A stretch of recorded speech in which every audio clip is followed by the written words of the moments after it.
अखंड ज्योति। लेख।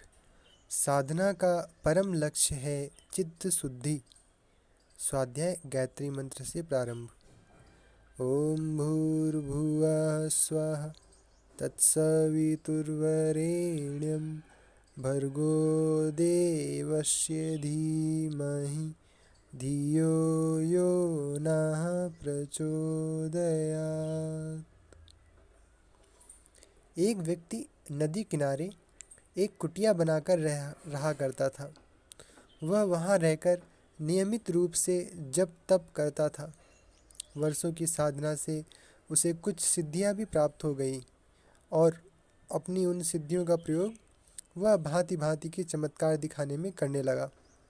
देखते ही देखते हजारों लोग उसके अनुयायी और प्रशंसक बन गए। अब वह व्यक्ति एक साधु के रूप में ख्याति प्राप्त कर चुका था, परंतु उसे अपनी सिद्धियों का बहुत अहंकार था। अपने प्रशंसकों और अनुयायियों की बढ़ती संख्या को देखकर उसका अहंकार और भी बढ़ चुका था। अमीर व धनवान लोगों से उसे खूब चढ़ावा मिलने लगा। फलतः धनवान लोगों के साथ उसका व्यवहार मधुर होता, पर आम आदमी व गरीब लोगों से मिलने में उसे कोई रुचि न होती। समय के साथ वह अब वृद्ध हो चला था।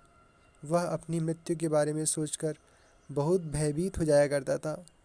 जब कभी किसी मृत व्यक्ति को वह देखता तो उसे अपनी मृत्यु का भय लगा करता था।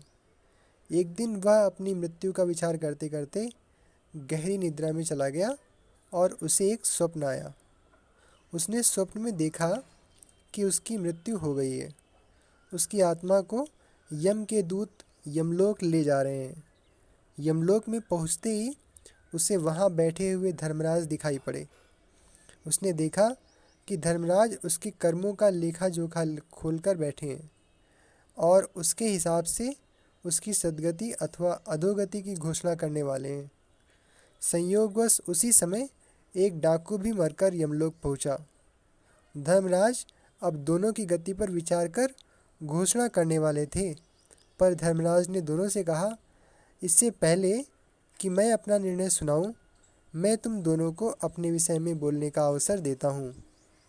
डाकू ने तो हमेशा हिंसक कर्म किए थे, बुरे कर्म किए थे, इसलिए वह अपने कर्मों पर शर्मिंदा था और उसे इसका काफ़ी पछतावा भी था। वह सोच रहा था कि जीवन भर मैंने कितने घृणित कुकर्म किए हैं, कितने लोगों को सताया है, दुख दिया है, कितने लोगों की हत्या भी की है।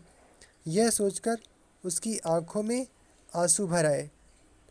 वह विनम्र शब्दों से बोला, हे धर्मराज, मैंने तो जीवन भर पाप कर्म ही किए हैं, फिर मैं सद्गति पाने की आशा कैसे कर सकता हूँ। अतः आप जो भी दंड देंगे उसे मैं सहर्ष स्वीकार करूँगा। अब साधु के बोलने की बारी थी। साधु बोला, हे धर्मराज, मैंने तो जीवन भर जप तप किए हैं, मैंने नित्य अग्निहोत्र भी किए हैं, मैंने कई धर्म ग्रंथों का अध्ययन भी किया है। अतः इसके आधार पर मैं अपने लिए स्वर्ग मुक्ति सद्गति आदि की आशा तो कर ही सकता हूँ। इसलिए आप मेरे लिए स्वर्ग के सुख साधनों का भी शीघ्र प्रबंध करें। धर्मराज ने दोनों की बातें सुनी।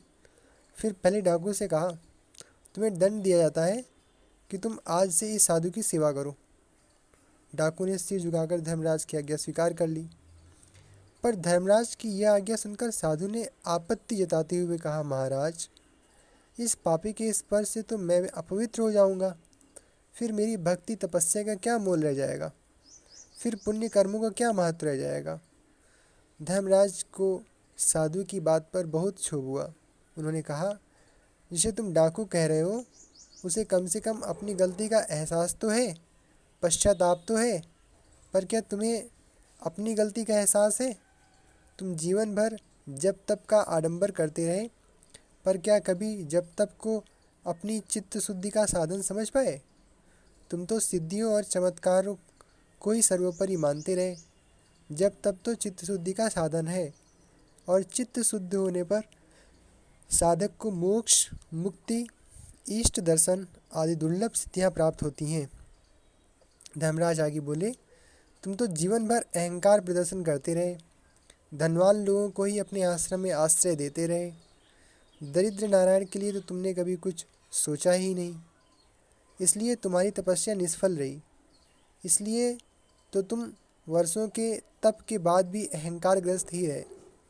तुम यह जान ही नहीं सके कि सब में एक ही परमात्मा का वास है और सब में एक ही आत्मतत्व समाया हुआ है।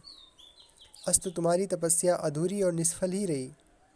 अतः आज से तुम इस डाकू की सेवा के साथ साथ अन्य दीन दुखियों की सेवा करके अपना तप पूर्ण करो।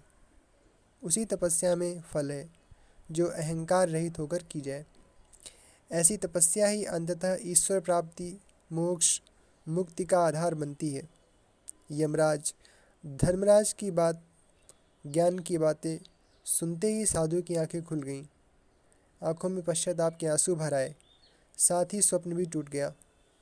साधु को अपनी गलती का एहसास हुआ। उसे समझ में आ गया कि अंतर्यामी प्रभु हमारे सभी कर्मों को देख रहे हैं।